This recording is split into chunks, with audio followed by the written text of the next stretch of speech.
I'm Sam Temple. I'm Logan Ledman. For the last 5 years, we've been telling stories about local history here in southern Minnesota, specifically in Faribault and Northfield. Many of the stories we've told have been curiosities or a source of escapism for ourselves and our audience.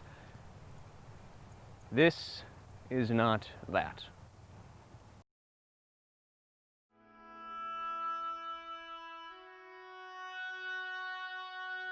This is the story of the Zayman family of Faribault. No pictures exist of the whole Zayman family, but we know what the world looked like as the children became adults. William worked at the Faribault Woolen Mill, Eddie at the Fleckenstein Brewery, Frida worked at the Shaft Pier Shoe Company, and Charlie helped his father Gottlieb with farm work.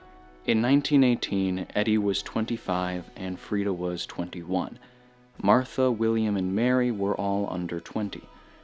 By the end of the year, a war and a devastating pandemic would rewrite their lives entirely.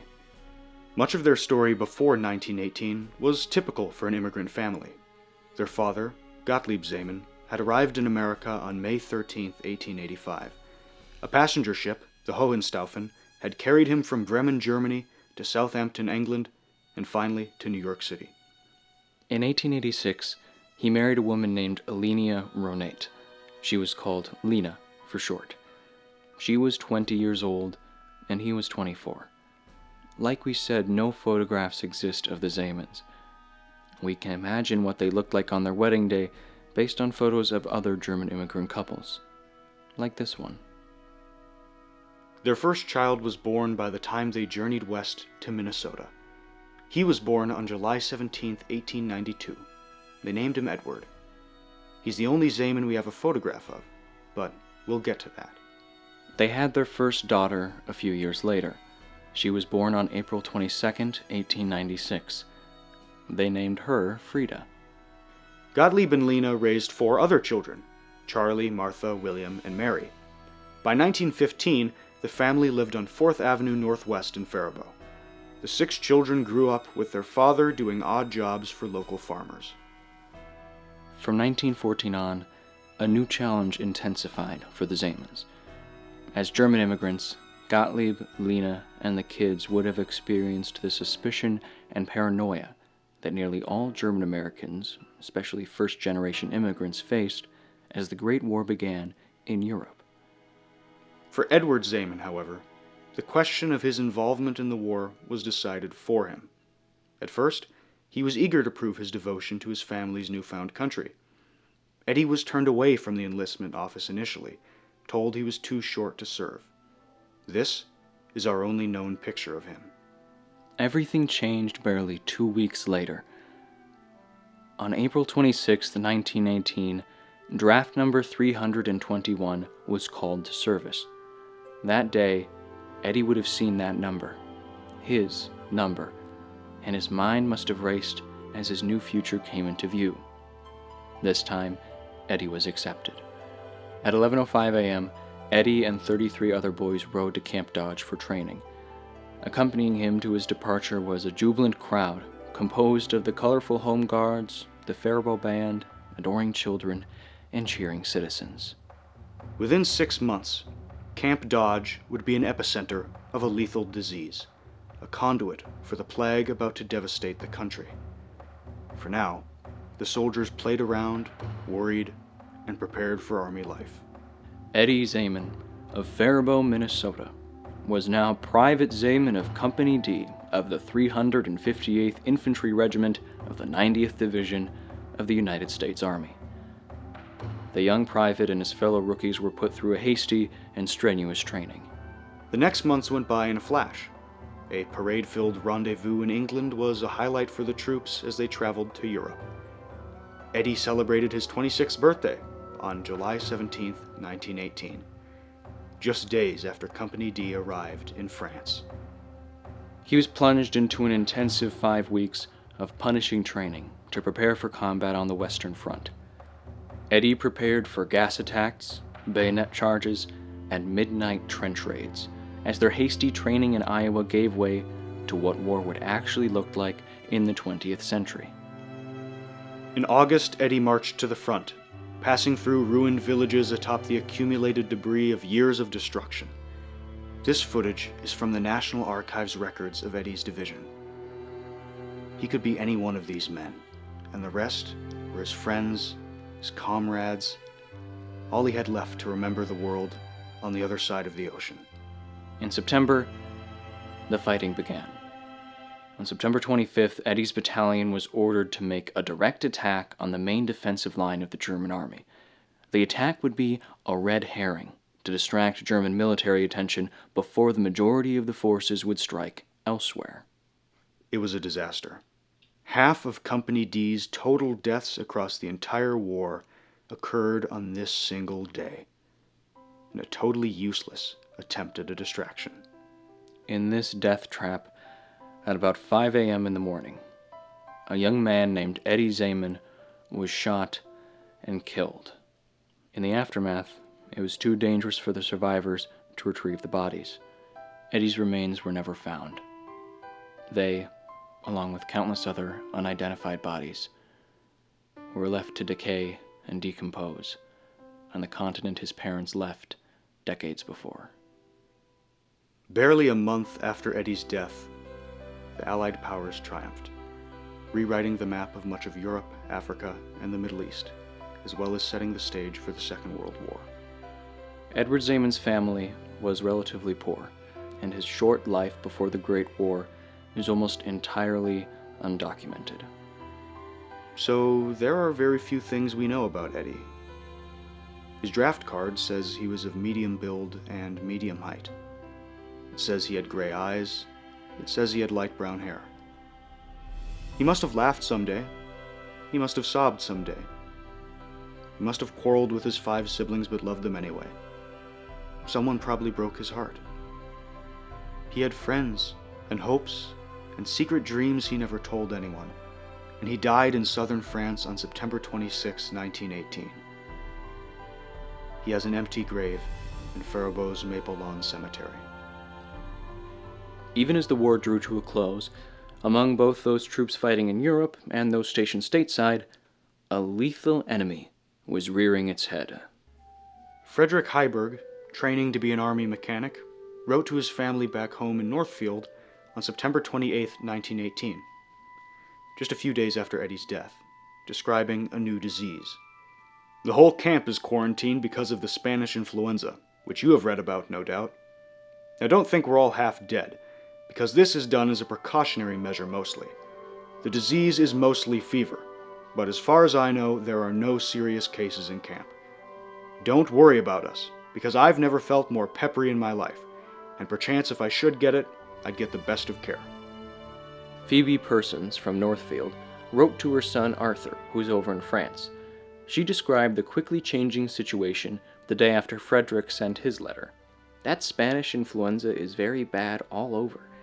They have it now at the State U here and in Minneapolis. Is it overseas where you are?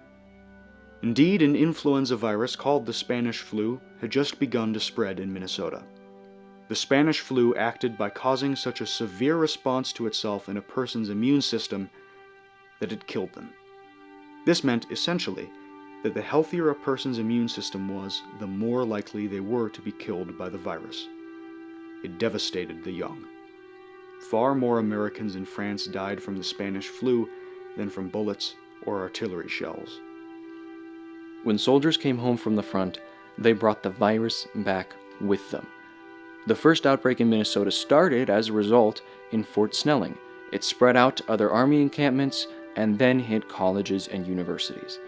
The University of Minnesota and the entire cities of Minneapolis and St. Paul were dealing with a serious crisis by early October. Northfield began taking measures to stop the virus from spreading, even before the community had any confirmed cases. On October 11th, the City Board of Health issued its first quarantine regulations, closing area churches, the public schools, the Grand Theater, pool halls, and other community gathering spaces. On October 23rd, the Faribault Journal sent out a list of orders. Each case of the flu was to be reported, each patient was to be isolated, and the wearing of face masks was now mandatory. The journal also cautiously noted the potential for a city-wide quarantine. Teachers were told to immediately send home any child with a cold. If attendance dropped as a result of this, the school was told to close. Finally, a Red Cross committee was established and charged with stocking up on an emergency supply of face masks. That issue of the Faribault Journal also confirmed that the German Lutheran School and Bethlehem Academy had already shut down. The flu was spreading in Faribault and in the state at large. 2,105 Minnesotans reportedly died of the Spanish flu in just October of 1918.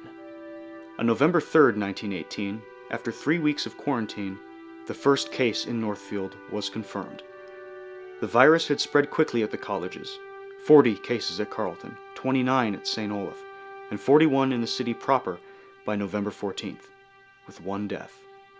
Amidst the chaos, as communities began grappling with the new realities of the epidemic, Gottlieb Zeamann received a telegram. On October 12th, the U.S. Department of War finally informed him that his son Eddie had been killed in action. One can only imagine how the next month of fear and uncertainty must have felt for the Zaymanns as they grieved over their lost Eddie. Thousands of families across Minnesota who lost sons in the war grappled with these same emotions as the epidemic began its spread.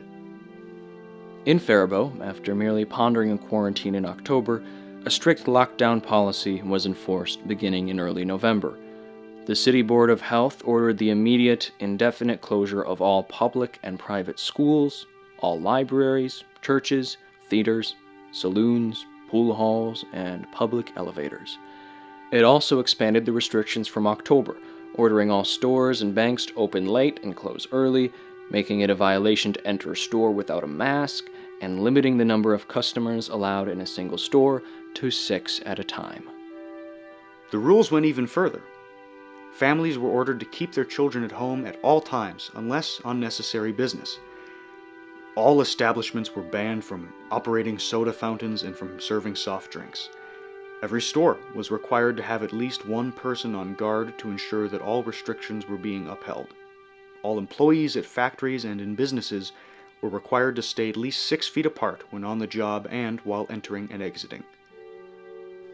The community mounted this massive response as the cases rose, and according to George Mason, a Northfielder writing to his son Homer, pictured here, though the epidemic was serious, there was optimism as the month continued.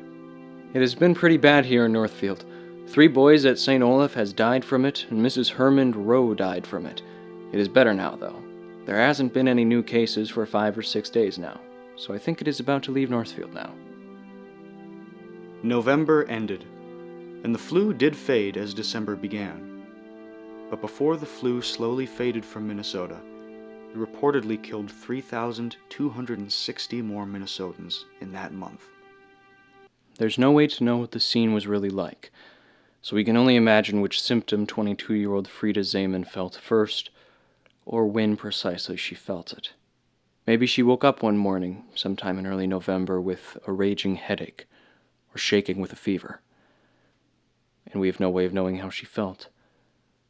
Surely she was afraid for her own life. As a healthy 22-year-old woman, she had to know she was at high risk for the flu. And she may have been afraid of something even worse, spreading it to the rest of her family. Frida was still living with her kid siblings William, Martha, and Mary, and of course her mother and father, Lena and Gottlieb. The family must have followed orders and isolated Frida in their home. In October, the Faribault Journal had published an explanation of how to safely take care of a Spanish flu patient, and one can imagine Lena diligently studying the rules as she took care of her daughter. The journal had also explained that most patients would see a fever for several days and then recover. Several days came and went, and Frida's influenza developed into a devastating pneumonia, and Lena must have grown increasingly worried about her young daughter as she also took care of her other children. You can only imagine what symptom 52-year-old Lena Zeamann felt first, or when precisely she felt it. But Lena became sick. She also had the Spanish flu. That week, Gottlieb Zeamann's wife and oldest daughter were both bedridden in the same house. They may have requested the assistance of a local Red Cross nurse, but with no treatment and no vaccine, there was little to do but keep the patients clean and make sure they had food and water. The family must have prayed. With his wife bedridden, Gottlieb must have been in charge of sending their youngest daughter, Mary, to bed and reassuring her that things would be okay. In the November 13th, 1918 copy of the Faribault Journal, on the last page, toward the bottom, is written a sentence of immense tragedy. Mrs. Lena Zeamann died at her home at 4 o'clock Thursday afternoon, following the death of her daughter the same morning. Gottlieb, Charlie, William, Mary, and Martha held a double funeral for Frida and Lena the next day at noon at their home. There are very few things we know about Frida. Her obituary described her as, quote, a very industrious young lady, known and esteemed by a large circle of friends and relatives who will mourn her death, end quote. She must have laughed someday. She must have sobbed someday. She must have quarreled with her 5 siblings but loved them anyway. Someone probably broke her heart. She had friends and hopes and secret dreams she never told anyone, and she died in her home on November 7th, 1918, a month after her brother. She's buried in Faribault's Maple Lawn Cemetery. Likewise, there are very few things we know about Lena. She raised 6 children, persevering through the tribulations of life as a woman in her time. In her last days, she probably had memories of her mother saying, "I love you," in German, and memories of telling her own children, "I love you," in English. She must have laughed someday. She must have sobbed someday. She must have quarreled with her 6 children, but loved them anyway. Someone probably broke her heart. She had friends and hopes, a secret dream she never told anyone. And she died in her home on November 7th, 1918, hours after her oldest daughter, a month after her oldest son. She's buried in Faribault's Maple Lawn Cemetery. Within a month, Gottlieb had to react to the deaths of his son, his daughter, and his wife. His children had to react to the deaths of their brother, their sister, and their mother. All 3 loved ones were killed by forces outside of their control, forces which were shaping the entire world. The surviving Zaymanns had to come to grips with that somehow. That family felt unspeakable, unimaginable grief during the simple funeral at their humble home in Faribault on November 8th, 1918. In that same issue of the Faribault Journal, a very different topic took the front page. World War is over, it declared. When the Zaymanns heard the news, it had come too late to save their Eddie, but for many families it was a time of jubilee, even amidst the quarantine. George Mason wrote to his son Homer late in November, describing the scene in their house when word came that the war was over. I hope that they will soon come to a peace that is just. We don't want any more of this war business. It was 3:30 in the morning when the reports came here. The church bell began to ring and all the whistles blow. They kept it up until 6. Mother and I jumped out of bed. I grabbed the flag and whirled it around and posted it at the front door. We cried and laughed and talked just like a lot of little children. And I guess we were not the only ones either. With the war over, a celebratory return of the soldiers boosting morale, the lockdown continued and the communities finalized their organized responses. In Northfield, the school superintendent continued to work with the local Red Cross committee. An all-volunteer group distributed free masks and provided food to affected families. Teachers volunteered to go house to house to get daily counts of the sick. At St. Olaf, as heaps of cases developed during the first week of November, doctors, nurses, and even some home economics teachers cared for the sick patients. Together, the community struggled through the pandemic. With sick patients successfully isolated and lockdown orders effective in limiting the spread of the disease, by January, infections of the Spanish flu were decreasing in the area, and normal life was on the horizon, though Minnesotans continued to die in much smaller numbers from the Spanish flu for several years. This video was written and released during the 2020 coronavirus pandemic, about 102 years after the community closures in response to the Spanish flu pandemic. These times have been powerful reminders of the impossibility of escaping history. Death is difficult to comprehend when it comes at the hands of massive world historical forces. It makes us uncertain, it makes us afraid. That's been a truth of human existence since long before our story, and long before the stories of Lena, Frida, and Eddie. And somehow, in their way, Gottlieb and his children dealt with that truth. It is easy to reduce tragedy to facts and figures when it is simply in the past. But any serious look at history shows that all humans suffer, grieve, love, act, and persevere regardless of their displacement from us in space or time. History gives us a powerful tool to dig into strong, unrelenting empathy. The kind of empathy needed for unceasing hope and love for each other, and to build something better on the other side of a tragedy than we had going into it.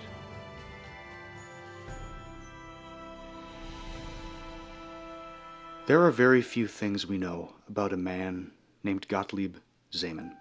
A newspaper article says he had an accident transporting farm equipment, which likely left him with a serious limp. It's something he might have joked about, or something he might have felt ashamed of. He must have laughed someday. He must have sobbed someday. He must have quarreled with his 6 children, but loved them regardless. Life broke his heart, but he kept going. He had friends, and hopes, and secret dreams he never told anyone, and he knew unbearable grief, and he died in Faribault on March 2nd, 1932. 12 years after Eddie, Frida, and Lena. He's buried in Faribault's Maple Lawn Cemetery.